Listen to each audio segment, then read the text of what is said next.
From the sports team at Moorlands Radio, with interviews from players and managers, pundits and fans. This is Moorlands Sport Extra, the podcast.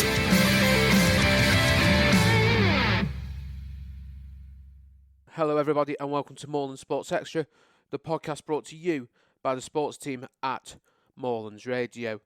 And of course, as always, we're proud to be in association with League Building Society, and thanks to them for their excellent and continued sponsorship of the sports team here at Moorlands Radio. Now, we're going to mix it up on the podcasts in the coming months, so we've decided once a month go inside and behind the scenes of our local non-league football clubs, and hopefully at some point we'll be able to extend that to our other local sporting teams. We're going to start with non-league football, and what we're going to do is we're going to speak to chairmen, managers, volunteers, the heartbeat of the non-league teams, the players, and of course you, the supporters of the non-league teams. It's going to be hopefully an amazing podcast. We're going to start this with the team that I declare to have probably the best burger in non-league football, just putting it out there. And I know certainly Tony Wally, our sports editor, has declared that Congleton Town, yeah, I've said it, is the home of the best Bovril. So, yeah, you've heard where we are. First edition of Inside comes from Congleton Town Football Club. So let's get into the podcast. We're at the Cleric Stadium, the home of Congleton Town Football Club. And we're going to go, as I say, inside the Bears and see what life is like for Congleton Town. Of course, they play in the Midlands Football League, having been moved from the North West Counties Premier Division over the close season after an unbelievable season last season. That is probably going to be a theme of today's podcast as we go through looking back on that incredible season. But who we're going to hear from in this first edition of Inside, and also you'll hear it on the club's name, podcast. So we're going to hear from the chairman, Charles Porter, the director of senior football, Chris Rowley, head of media, Kitman, and founder of Mind, Body and Soul, Adam Gosling. We'll hear from the manager, Richard Duffy, following their 2-1 victory over Atherstone Town at the weekend. We'll hear from their captain, Darren Chadwick, about what life is like at the Cleric Stadium. So we're going to kickstart by doing a double interview for you. We're going to hear from the chairman, Charles Porter, and the director of senior football, Chris Rowley, about what life is like for Congleton Town. We're joined by Chris Rowley, senior football director at Congleton Town, and of course the chairman, Charles Porter. Thanks for joining us, gents. First of all, if you could just explain a bit more of your role, starting with yourself, Charles. Me? Basically, I'm the chairman, so I guess the overall responsibility of running the club falls to me. I deal with all the finances, and Chris deals with everything else. So sort of operationally, the day-to-day, more of the business side is down to me. Chris is the football man. And Chris, obviously, Charles said you're the football man. If you just want to elaborate a bit more on what you just want to say that's the nicest thing you've ever said to me, Charles. What, football man? No, it was just nice. Was it? Yeah. All right, I'll make up for it later, don't worry. All right. No, yeah, just football generally. I mean, all the senior football teams fall under me.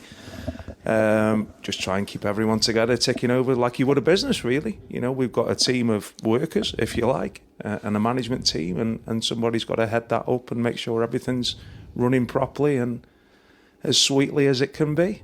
And at the moment, I think we are. Yeah, I think I'd just like to add as well, while we can, it's not just me and Chris. There's a lot that goes on behind the scenes. There's Ken Mead, the club secretary, who is an absolute trooper. You know, without him, we would be nothing. And then we've got the volunteers, the Wednesday club, who maintain the ground, do work on match days. You know, and again, without them, we'd be really stuck. And of course, the guys who look after the pitch itself. So there is a reasonably large team, and I think we need to just thank everybody who puts an effort in. Absolutely. And as a head of media, of course, Adam who does a great job. You know, he runs Mind, Body and Soul charity as well, so I'll get a plug in for him. Yeah. And we're a good tight knit set of people. You know, good group spirit. Very much so, and I think like any well-oiled machine, you know, we're only as good as all the ingredients, all the parts, and we're totally reliant as a voluntary organisation in terms of us as a committee on everybody doing everything they need to do, and to be honest, everybody does that to a T, and as a result, I guess our lives are a lot easier than they could be if people weren't. Yeah, and you know, we just have to remind everybody that we are all volunteers. We do have a day job, so we haven't got an infinite amount of time. This is not our career. We don't get paid for it.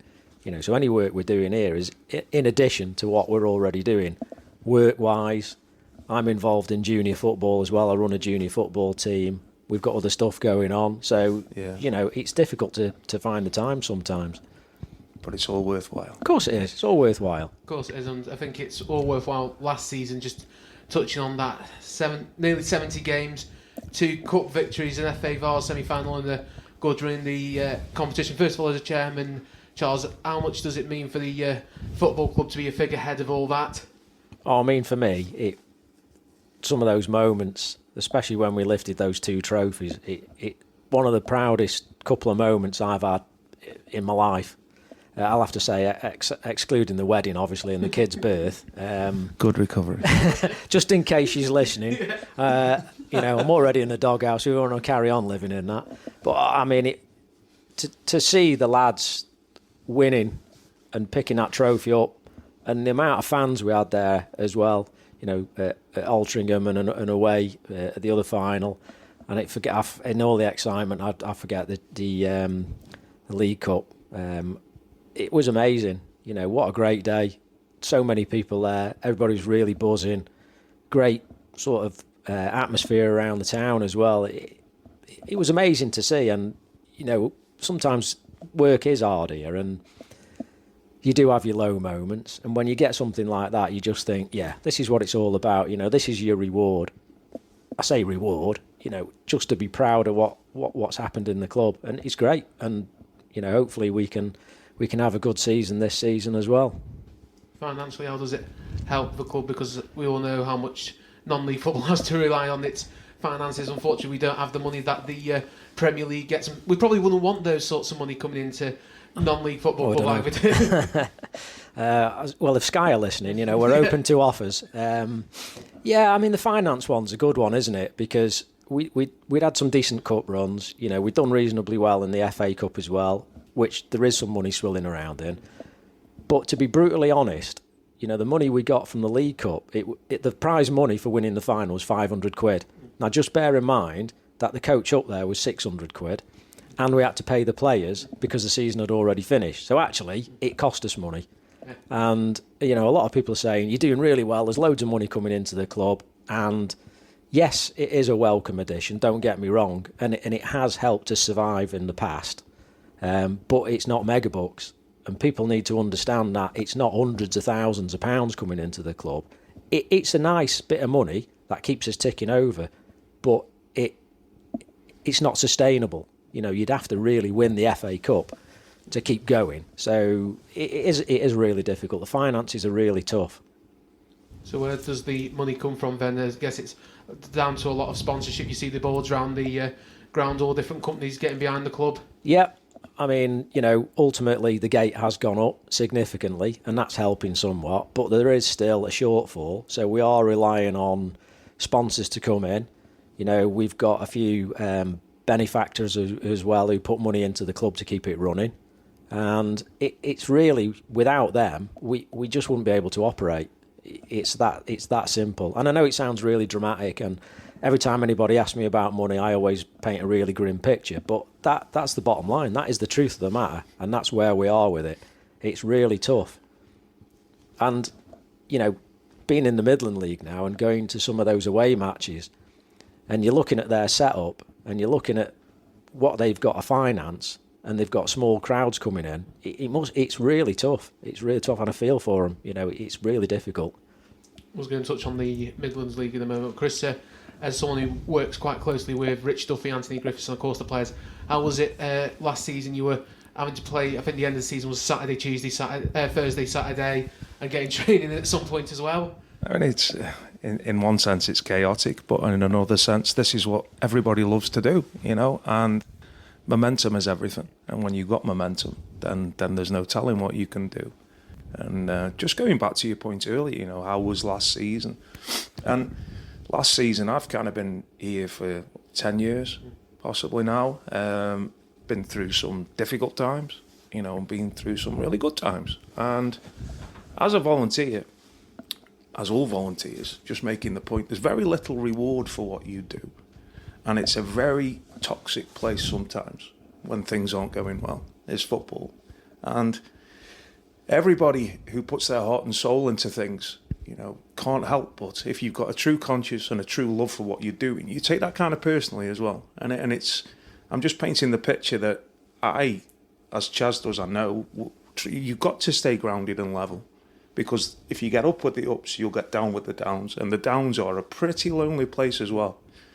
And I'm just painting that picture because last season was fantastic and we all enjoyed it. And everything that we give in terms of our time and our enthusiasm and our commitment as volunteers, that's all the reward we can ever ask for. But that's exceptional. And it's not normally like that. You've been with the club, you say, 10 years. Apart from last season, what other highlights has there been here at Congleton Town Football Club?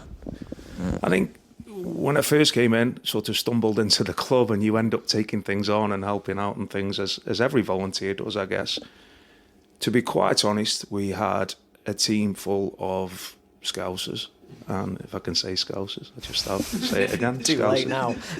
Mancunians and not much of a local nucleus to the team. And the mission for me, slowly but surely, and it was never going to be overnight, was to slowly start to build a nucleus of a team with some locality. And I always say, Chaz, you've probably heard me say it before, if we could stick a compass on the ground on the map and kind of draw a 15, 20-mile circle around there, that's what we want, really. And that's what we've got now. And slowly but surely over the years, we've gone from, in the nicest possible way, some mercenaries coming in for money, not for the love of the club. And now we've got a group of close-knit lads that are all, with a couple of exceptions, all within sort of 5-10 miles of the ground, and we're reaping the benefits. And the most important thing there is the supporters can see that and buy into that. And, gates are going up and we're on a ride at the minute. We're on a high, as I say, but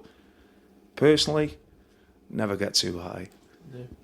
And having the players from the local area, how much has that helped this summer because of all the changes we've seen happen to Congleton Town? Moved from the North West Counties League, which was your home for years, and now you're playing in the Midlands Football League. Different way of travelling. You're going south rather than going north. And of course, we saw what happened to Winsford United and to a less extent Northwich Vics. Yeah, and we've always had this local sort of feel about the team. There's always a couple of exceptions.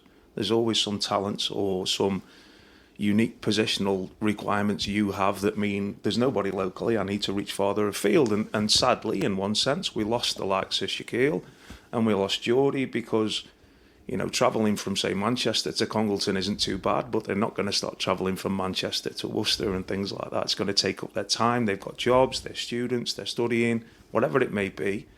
It's not about not wanting to play for the club. It's not being able to commit to that level of travelling and time commitments. But they were the exceptions, and everybody else has stayed together. And, that's credit to Duffy. Everybody's playing a part in this, but the work in which Duffy's done at this club, and hopefully he isn't listening, but in 10 years I've seen managers come and go, and Duffy is phenomenal in terms of what he's bringing to this club, the level of coaching, tactics, man management. He's buying into the club, which is massive. You can genuinely tell he loves it here. This is his home, and I'm so pleased that he's succeeding. And as I mentioned earlier, the rewards that you get, we all give back. That's why we do it. We're giving something back to the community. We're giving back to the sport that's probably given us so much pleasure in the time. We're giving back to help the lads get through life problems and things like that. But ultimately, the pride that you get from standing back watching people that you've put in place there, Chaz included, including the players, and it's phenomenal. It really is. It's just heartwarming. And everybody's jumping round last season, and I'm quietly just stood at the side of the pitch with the television cameras here, and I'm just reflecting. And to be honest, I'm bursting with pride. Brings a tear to my eye. It really did. It did at the time. Just bursting I'm welling with up pride. now. All right, Chaz. And of course, Charles has mentioned the TV cameras. You had BBC digital buttons here. We did. Cameras last year. What was that like having Congleton Town on the international media? Painful. Didn't feel quite real, did it? When they rocked up, I thought there was going to be one guy with like a phone video in it, and then he came and did all these risk assessments and set all the scaffolding up, and then the vans came, and then went to plug it in on the Saturday morning, and power tripped out. And couldn't get any of the cameras on. I was like, oh, sugar. Unfortunately, we got that fixed just. But, what a buzz. It was great. Great again for the town. Great for the players. It's just reward, isn't it? It's recognition for something that you're doing. And like Chris said, being proud is, it's an overused word sometime and passionate and stuff like this. But when those lads come off that pitch, I always make a point of standing in the tunnel and I'm buzzing. I'm so proud of them. Win, lose or draw, better if they win, obviously, but win, lose or draw, it's great because they are a tight-knit unit. We are more sort of Congleton or local area centric now, which was completely different when I first came in. And that link up with the juniors is really starting to sort of bear fruit now, and long may it continue, and hopefully we can get more kids coming through that Congleton Town junior section and having that shot of playing for the first team and progressing further on. My ultimate goal as a junior coach is to see those kids playing in the Premier League. That's what we all want. That happens to very few people, but getting them on the first team pitch, that would be fantastic. That's their Premier League. Can I just say as well, Charles, I'm proud of you, mate. Thank you. Absolutely, it's great to see what the club's doing. I know, speaking to a couple of people, the amount of junior teams got. And just talk us through the link, because it was around COVID when it came up, this link. So it's been in place for just coming up to 3 years now. Yeah, it couldn't have happened at a worse time, really, could it? So I'd been involved with a junior team, and we were looking to merge with a junior section. There's two junior sections in Congleton. Congleton Rovers were sort of reasonably accepting of the deal, and they could see the bigger picture and that progression, because what usually happens in junior football, and it's not just in Congleton, but you get to a certain age and then that's it. There's nothing else in the club. So you either end up finishing playing football or looking around generally for some sort of Sunday pub team. Yeah. And now we've got a real pathway for kids, boys and girls, who want to play football and get into a first team and play at a competitive level. And that's massive for the town. It really is.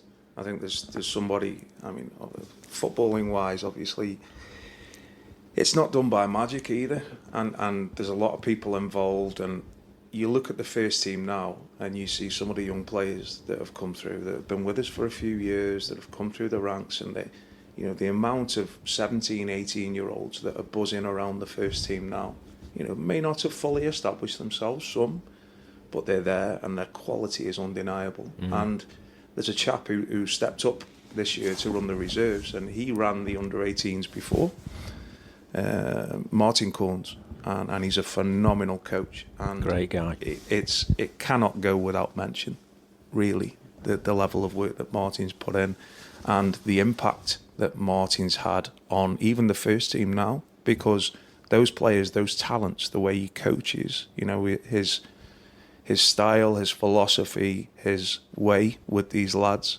he's nurtured them through the teenage years, and he's progressed them, he's matured them, and we're getting the benefits now. And the merger was always a big deal, but to merge with that team, that young team at the time, I think I said under 18s, it was under 17s, but wow, clubs must be in awe, to be honest, of that level of talent that we've just had basically dropped on our doorstep, and that has to be credited to Martin. And what sort of players are we looking at who've made a step up from the youth set up into the first team? No, you've got to look this season. I mean, young Marco Fregapane is playing at fullback, every week in, week out. Tom Allen as well has come in and done a phenomenal job, such an elegant player, and really looks the part. And part of the mission, really, we mentioned COVID and it happened 3 years ago and it wasn't ideal. I would say from a truly sort of conveyor belt perspective, yes, we merge the clubs, yes, we shook hands, yes, we get everybody here and the juniors start to come up. But in terms of seeing it practically and happen, the best thing we did last year was to blood these 16, 17-year-old kids, let's be honest, in the Reserve League, which is the Cheshire Premier League. And they didn't do very well as a team, but as individuals, talking about pride again, that should be our podcast title, I think. Talking about pride, they came in and we took that risk. We don't want to get the reserve team relegated from the Cheshire Premier League. For us, it would be, a disaster, because below that you're looking at, no floodlights and no linesmen and things like that. So it's a good standard, Cheshire Prem. And we threw those lads in with a few older heads that need to be mentioned as well, because they're very much part of the journey, and we blooded them. And I think when they first started, they thought, oh my God, what's this? They've played academy football, and then there's real men here. There's a brickie at centre half who's threatening to pull your arms off if you nutmeg him again or something like that. And the challenging and the level of physicality. But slowly but surely, they picked it up. They started building up. They've taken it all on board. They've hit the gym themselves. They needed to build their strength up, their core strength and everything else. And this year, the reserve team, some have stepped up, but that team now is looking at a completely different proposition. And it's all about the journey. They're not all ready yet. Some of them won't make that jump. That's just life. But they're all there and they're all capable. At this moment in time in that team, every player is either nearly ready or shows the potential to be ready, to be put in front of Duffy and Griff's nose to say, I'm here.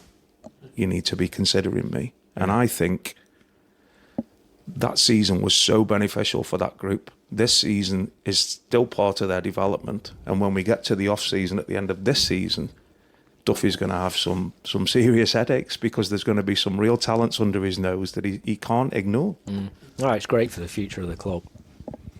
And what's the aims for yourselves with Congleton Town Football Club? Obviously, everyone will look at the first team and say promotion into the Northern Premier League, but I guess a lot of it as well will be developing those junior lads and bringing them into the first team picture and maybe selling on the next Jamie Vardy. Yeah, I mean,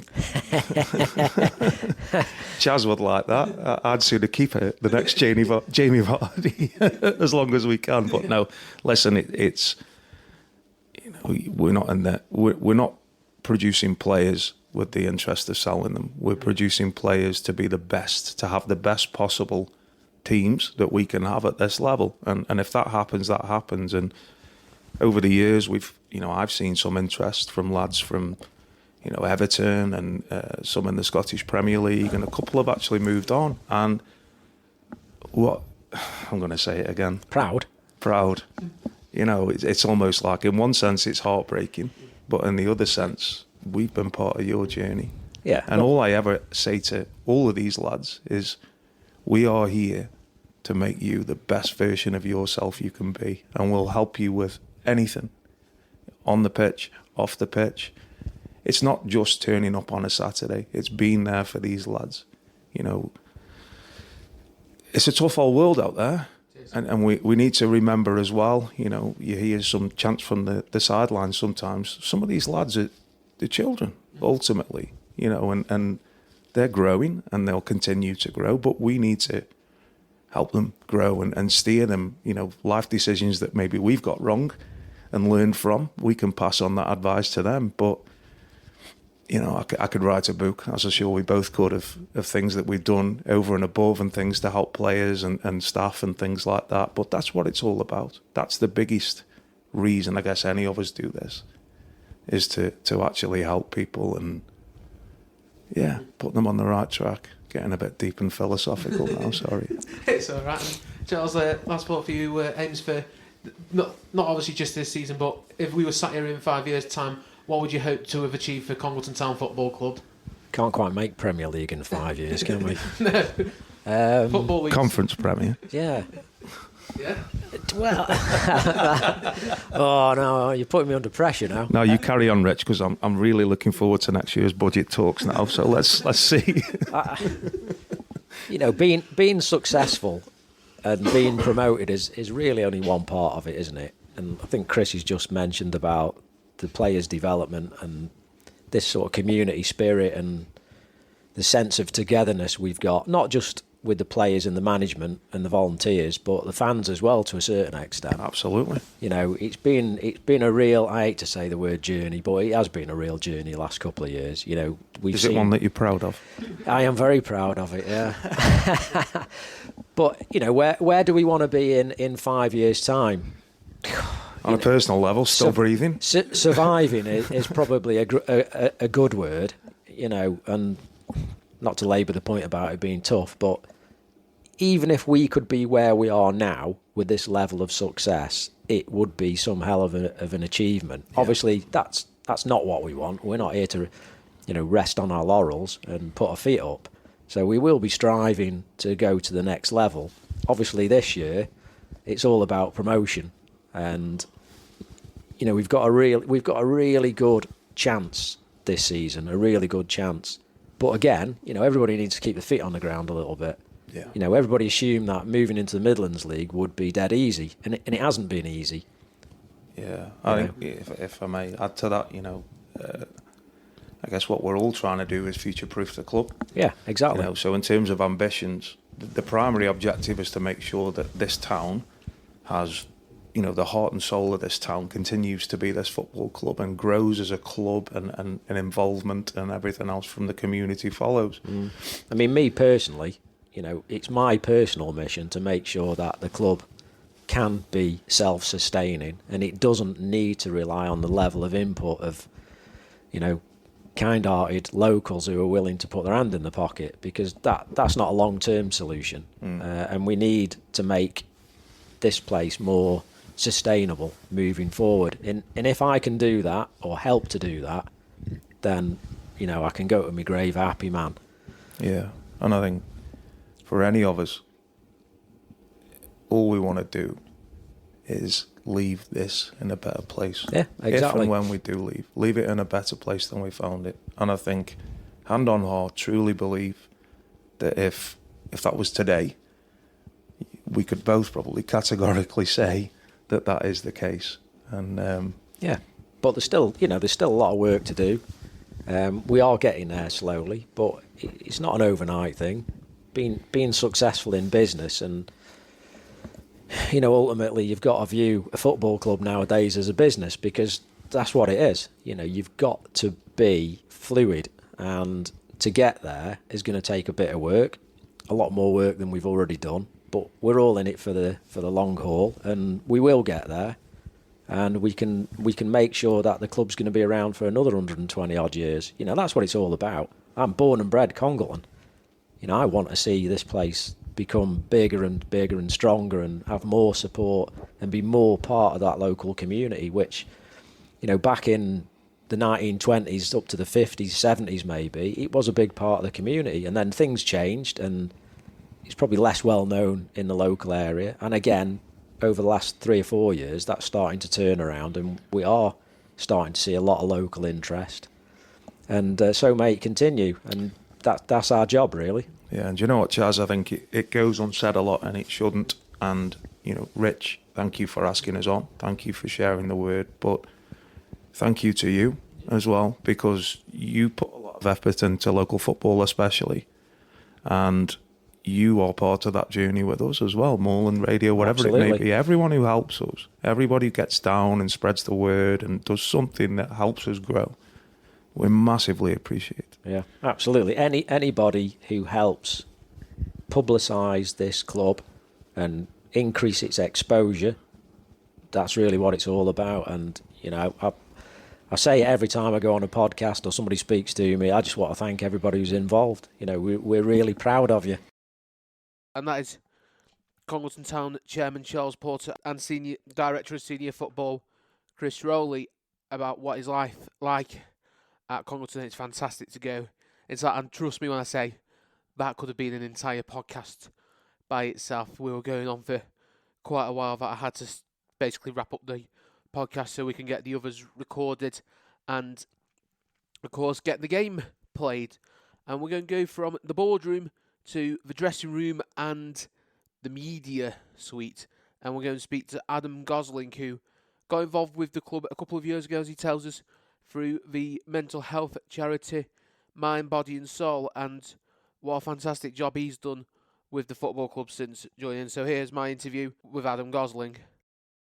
Joined by Adam Gosling, pronounced like Ryan Gosling, I believe. Adam, just talk us through your role with Congleton Town Football Club, because I think there's so many different aspects that you do with this football club. I think the only thing I don't do is play the 90 minutes. Yeah. This season and last season. Well, I'm the founder and director of Mind, Body and Soul, and we got in touch with the club 2.5 seasons ago. And I wanted to do something with non-league football and raise awareness for mental health and suicide prevention and addiction. So I got in touch with Chris. I think it was like a Saturday night, and then we arranged a call on the Sunday. Then we put down like a list of things we can offer the club, and then we had a meeting I think Tuesday, and then probably 2 or 3 weeks later we was in agreement we can work together. So it started from there, to be honest, and then last season I got more involved with helping the kit with Chris, doing the media. So I do the social media and emails and communications for the club, and also I record the game for Duffs and Griff. And then this season I organised the kit to be washed and collected, put the kit out, buy sweets for the lads.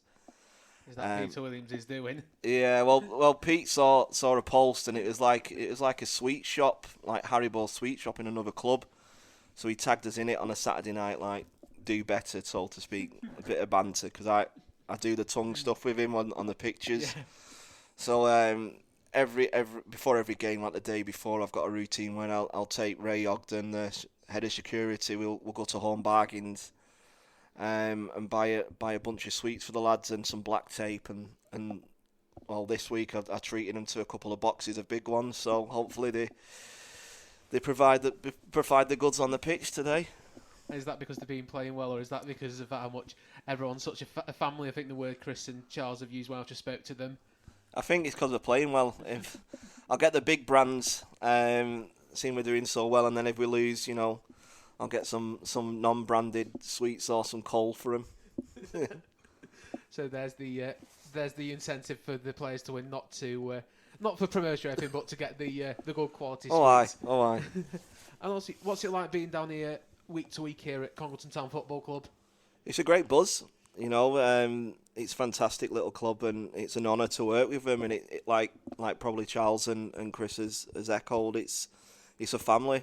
It's a small-knit community club on the pitch and off the pitch, because I know like Duffs likes to keep his squad to a minimum the best he can, just so it's a small-knit group. And I think we showed that last season, where a lot of the players probably played more games than I've had hot dinners, so to speak. And this season, we've strengthened in certain places and got the experience in for the Midland League.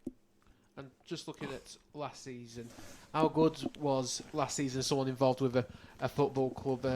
Nearly 70 games. I did ask Chris and Charles as well. Nearly 70 games, 2 cup final victories, plus a penalty shootout defeat away from Wembley, and an FA Cup run, which you should have won in front of the BBC cameras, but for a 90th minute equaliser from a team who went on to win Step 2 of non-league football. It was a roller coaster of emotions. Yeah, that free kick against Fylde, their equaliser, still keeps me awake at night. What ifs, but that's football, and it's a love of the game, and it keeps you wanting to do better. We just take one day at a time, and one game at a time. That's all we can do. But it was so many memories, so many laughs, so much heartbreak. I never want to see a penalty shootout again. I think when we did the penalty shootout against Alty, I couldn't watch it, and then I was like, oh no. And then we the Bake Up game, that was, it was just phenomenal.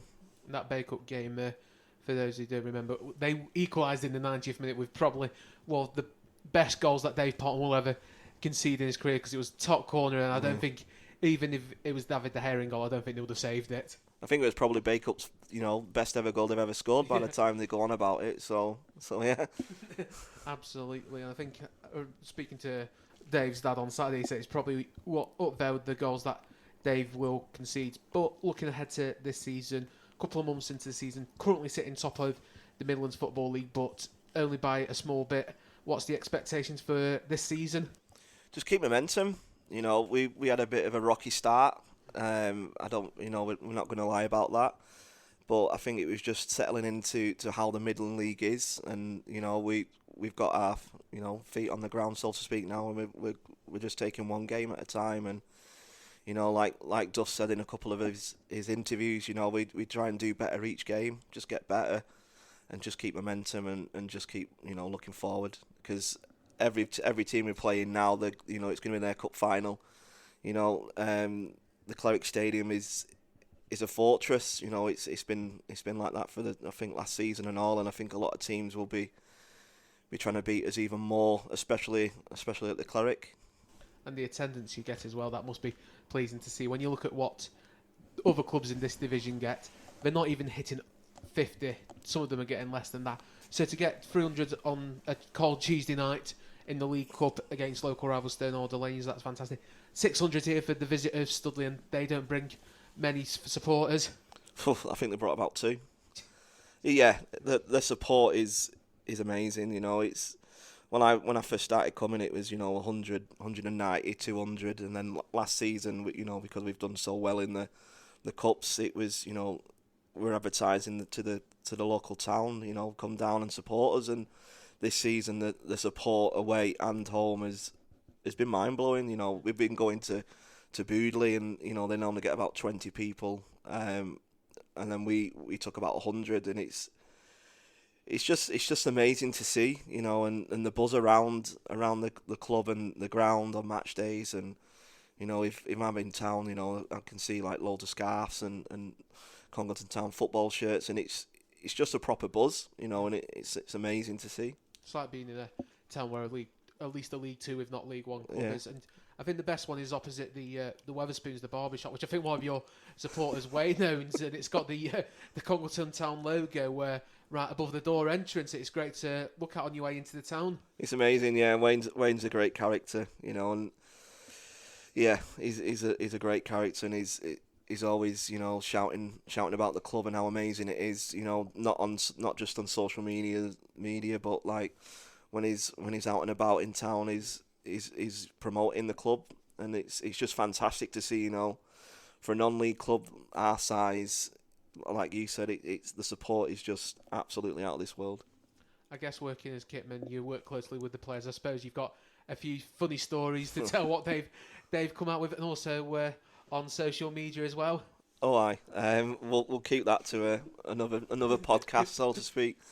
But yeah, it's just a great little club, and the changing room banter is on another level. Like, I think Duffy keeps away from it now. But yeah, it's a great bunch of lads. I can't fault any of them.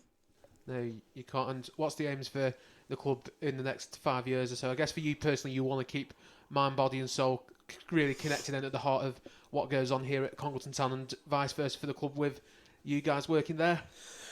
Just improve on and off the pitch, to be honest. There's no point saying, we're going to win the Champions League or something like that, or the FA Cup. Just keep improving on the pitch, off the pitch, mind, body and soul. That we'll always be here for the supporters and the community. And it's an honour to work so closely with the club.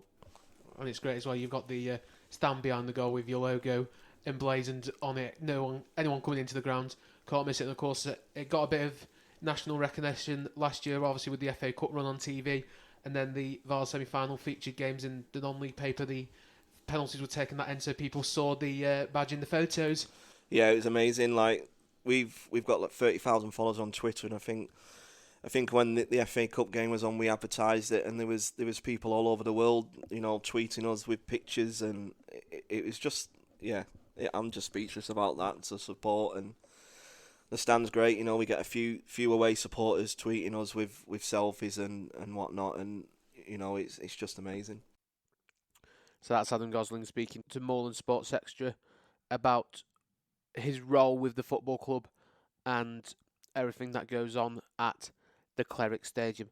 And we're going to move to the dugout now. We're here at the Cleric Stadium. We're going to catch up with the player manager, Richard Duffy. Richard Duffy was appointed as player manager in 2021, taking over from former Burton Albion defender and Kidsgrove Athletic manager Ryan Austin. Since then, his stock has certainly risen in the game as Richard Duffy. It was quite high as well. He's played international football. He's played in the Premier League. He's played loads of games for the likes of Port Vale, Portsmouth, Notts County. But now he is taking his first steps in non-league management. And I wanted to find out what life was like for him as the Bears' first-team gaffer. So we're joined by the Congleton Town manager, Richard Duffy. Richard, 3 seasons now into your tenure here at the Cleric Stadium. How have you found life so far managing Congleton Town Football Club? Yeah, really enjoyable. Roller coaster, should I say.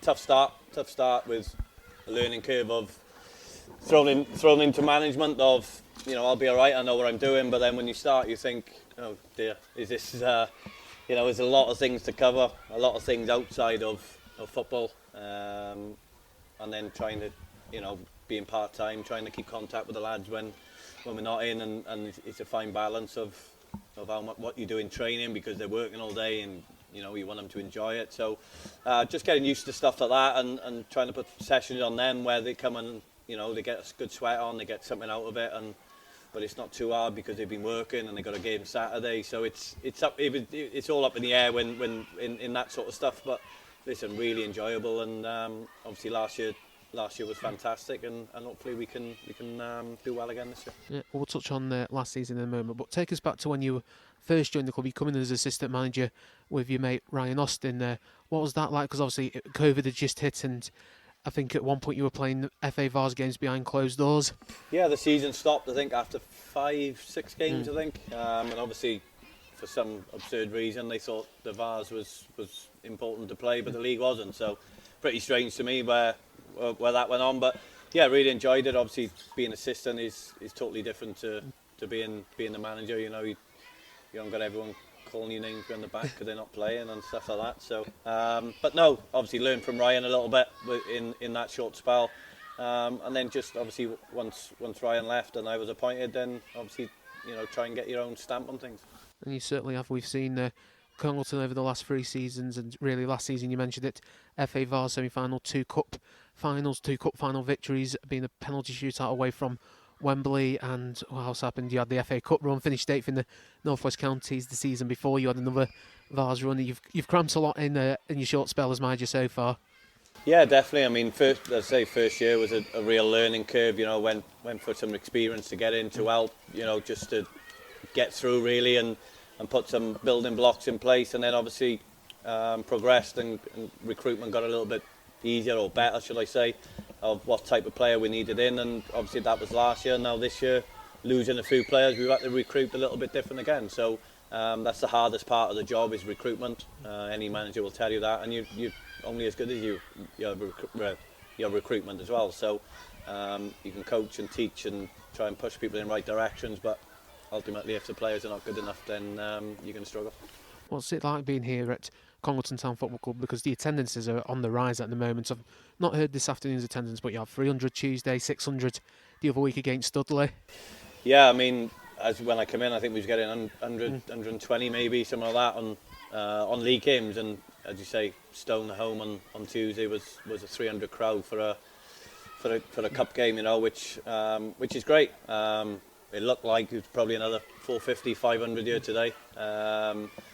So, you know, you've got to thank the fans, and hopefully, you know, the more we keep winning, and that's what brings, you know, people want glory. You know, they want to jump on the bandwagon, and that's the way it is. And if we can get more in, then great. And then it's all about keeping them there. And what's the aims for yourself as a manager? Because you're quite relatively younger in terms of management speak. No, listen, I'm really enjoying it. We've got something going good here, and you know, you don't get that in many places at this level. You know, to try and build from what we've built from. You know, there's no urge from me or Griff to look anywhere else. This is a fantastic club, some great people behind the scenes, a real club that's solid foundations, and you know, you're getting the fans in now, which, you know, for the boys especially who are playing, to get regulars 400, 500, 600s in, it can only benefit them. The setup is certainly made for a division above at least the Northern Premier League, and it's where Congleton were about 20 years ago. How much would it mean to you to take Congleton back into that division? Oh, look, it's a massive ask to get out of any division. You know, this is probably the easiest it gets, because you've got playoff places to, you know, you could finish fifth and have an average season and get promoted. So it's the first time the playoffs, I believe, have been at this level. I think they should be as well. There's no reason why every other league should have them and this league doesn't. It keeps the season going longer, you know. So yeah, I'm all for that, and let's see where we go. You know, we're top at the minute, but you know, people are chomping at our legs to put us back. So we've got a mountain to climb to stay up there. Does that make it easier to motivate the players that you know that there's going to be teams chomping to get at you, like Atherstone today? They sat back and they hit you when they could. Yeah, it's because we, you know, 100% record here, so teams are going to come and think, you know, they've got to try something a bit different, whether that's sit in and hit us on a counter or whichever way they play. We've got to find solutions to win games of football, and at the minute we're doing that. So that's Richard Duffy telling us what life is like as first team manager at Congleton Town Football Club. And finally, for this week, we're going to speak to his captain, Darren Chadwick, and I caught up with the former Leek Town defender, and of course he was captain there as well, following that 2-1 victory over Atherstone Town, about what he hopes to get of being at Congleton Town. So we're joined by Darren Chadwick. Darren, thanks for your time. I think you've been at the club now for a couple of seasons. What have you made of life here at Congleton Town? Yeah, fantastic. Really enjoyed playing here. I'll be totally honest with you, it took me a little while to come from somewhere where you've been for so long and know the ins and outs of the club, how it's run and the expectations, the management, the chairman, all the fans, volunteers. To be involved somewhere for so long, to make a change, like anyone's like got a routine. It took a while to get used to the change, but definitely would come with open arms. I think the club kind of realised a bit what I was going to bring to the club, some expectations, a lot of experience, especially nowadays, and I haven't looked back since, to be honest with you. And you're captain of the club as well now, and obviously you were there at Leek Town as captain. What added responsibility does that armband bring to a player? I just think with myself, with games I've played, and I think I've got a good relationship with the gaffer, and I'm kind of on the same wavelength as him. And when he plays, you can hear him all game. His organisation skills are unbelievable, and I've learned a lot playing alongside him since I've been here.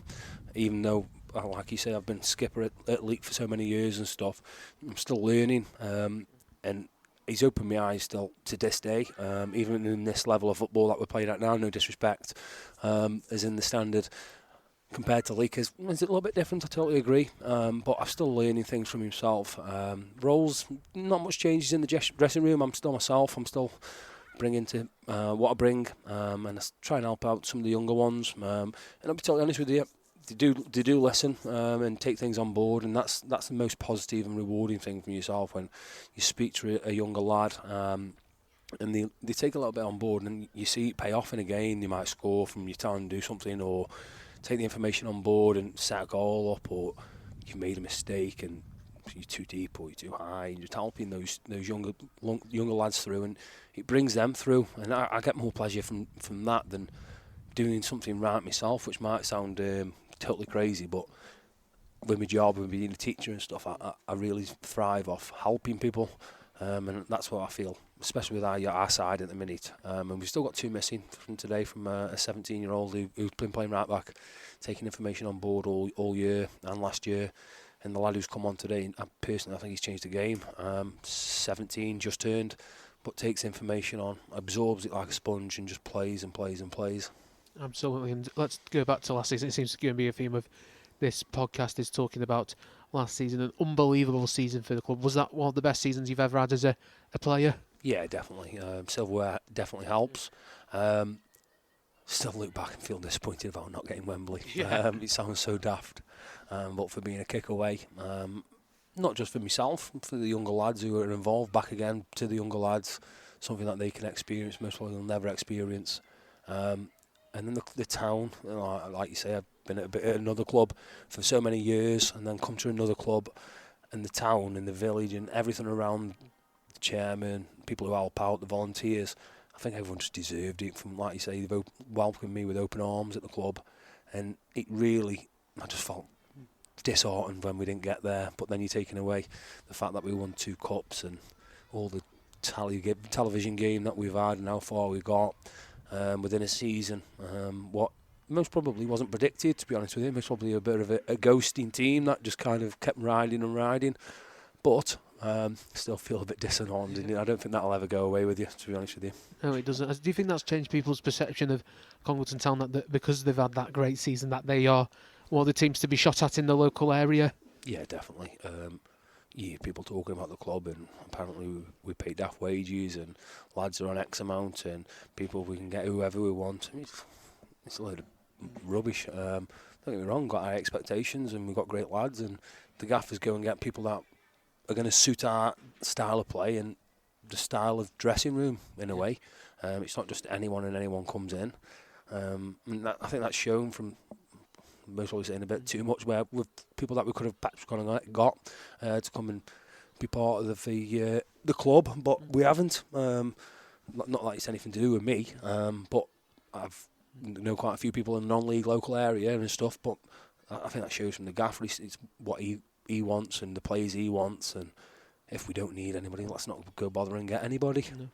And just looking finally towards the rest of the season, what's the aims for yourself? I just spoke to George how great it'd be to get this club in the level above. You've played there for so long. Can this club be a Northern Premier League club? The structure to it, it's right up there with the rest in this local area. Yeah, definitely. That's the main aim for myself as a player. I know people want to go well in cups and whatever else it might be, but for myself, no disrespect, the league that we're in now compared to last year, touch wood, things aren't as competitive, I don't feel myself, and the sides who are good, and the sides that are down there aren't actually that good at all, whereas thinking that North West Counties League, anyone can beat anyone on the day. But yeah, definitely main priority is to get promoted, to get up there. That I think it's called Northern Prem now. It's been saying so many things since I played in it. So definitely, and then the local area that you'll be involved in there with all the local derbies, crowds will be through the roof, especially down here with the supporters that we've got. Yeah, and finally, you've had a busy week. Your partner gave birth, so I guess you're looking forward to the sleepless nights. That's one thing I'm definitely not looking forward to. But no, over the moon with my family side of things, and hopefully we can continue the run that we're on at the minute, especially at home as well. So that's Darren Chadwick in conversation with myself about life at the club, and it's great to hear his passion for the club and for bringing the youngsters through into the first team. We heard it right at the start of the podcast about the development and reserve sides at Congleton Town, so it's a theme that's running right the way through the club, and that brings to the end the first edition of Inside of our local football clubs. And they're going to be out hopefully at the start of every month, so the first week of each month we'll have an Inside podcast, and we're going to get around all of our local non-league football clubs and what have you. So if you do want to come and talk about your football club, then look out for when we're going to be down covering and focusing on your team. And then if you've got any feedback, it'd be fantastic to hear, because this is the first edition that we've done of the podcast. You can get in contact with the Moorlands Radio Sports team. Well, there's a number of ways. You can do it. We're on email, sport@moorlandsradio.co.uk. We're on Twitter, @moorlandsports1. We're on Facebook, Moorlands Radio Sport. We're on Instagram, Moorlands Radio Sport. And we're in the process of getting a YouTube channel set up, so you'll be able to contact us through there. And maybe by the time this has gone out, you'll be listening to this podcast on YouTube. But remember, you can find us on Saturdays from 2 p.m, on Tuesday evenings from 7 p.m, on Moorlands Radio Sport in association with Leek Building Society. You can find us on 97.3 FM, 103.7 FM, DAB, online and on the app. So there's plenty of ways to listen to us, plenty of ways to get involved. And of course, you can listen to this podcast on your chosen podcast provider and hopefully soon on YouTube. But for now, as I always say, thank you for listening. From the sports team at Moorlands Radio, with interviews from players and managers, pundits and fans. This is Moorlands Sport Extra, the podcast.